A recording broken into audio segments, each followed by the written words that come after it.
Professor Shobhindran foundation പ്രവർത്തനങ്ങൾക്ക് പരിസ്ഥിതി ദിനമായ ജൂൺ 5-ന് തുടക്കമാകും. ജൂൺ 5 മുതൽ ഒരാഴ്ചക്കാലം ശോഭീന്ദ്രവാരമായി ആചരിക്കുമെന്നും ഫൗണ്ടേഷൻ സാരഥികൾ പറഞ്ഞു.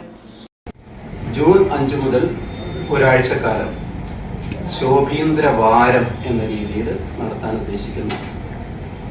അതുപോലെ പ്രൊഫസർ ശോഭീന്ദ്രൻ പരിസ്ഥിതി പഠന ഗവേഷണ കേന്ദ്രം, അതുപോലെ ഒരു പരിസ്ഥിതി പ്രസിദ്ധീകരണം, പരിസ്ഥിതി കോഴ്സുകൾ, പരിസ്ഥിതി പഠനയാത്രകൾ തുടങ്ങിയവയൊക്കെയാണ് നമ്മളിപ്പോൾ വിഭാവനം ചെയ്യുന്നത്.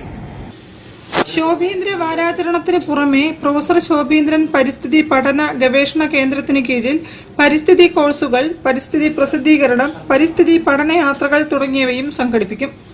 ജൂൺ 5-ന് ഫൗണ്ടേഷന്റെ പ്രഖ്യാപനവും ശോഭീന്ദ്രവാരത്തിലെ ആദ്യ ദിവസത്തെ ഇനമായ ശോഭീന്ദ്ര വൃക്ഷങ്ങളുടെ നടീലും നടക്കും. ശോഭീന്ദ്രവാരത്തിന്റെ 2ാം ദിവസം അമ്മു എന്ന പരിസ്ഥിതി ഹ്രസ്വചിത്രം ജില്ലയിലെ 100 കേന്ദ്രങ്ങളിൽ പ്രദർശിപ്പിക്കും. 3-ാം ദിവസം അനുസ്മരണ യോഗങ്ങൾ സംഘടിപ്പിക്കും. 4-ാം ദിവസം പരിസ്ഥിതി പ്രശ്നോത്തരിയും 5-ാം ദിവസം പരിസ്ഥിതി പഠനയാത്രയുമാണ് നടത്തുക.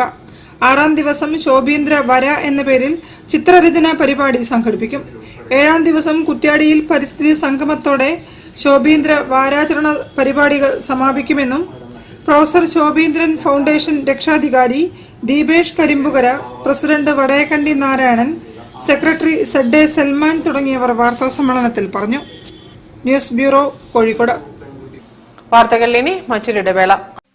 ക്യാൻസറിനെതിരെ പൊരുതാനായി കാലിക്കറ്റ് സിറ്റി സർവീസ് സഹകരണ ബാങ്കും MVR ക്യാൻസർ സെന്ററും സംയുക്തമായി അവതരിപ്പിക്കുന്ന ക്യാൻസർ ചികിത്സാ സഹായ പദ്ധതിയാണ് മാസ് കെയർ. നാടിൻ നന്മകനെ പൊന്മകനെ മുത്തായവനെ നിന്നും സൂര്യനും ചന്ദ്രനും ഒന്നായ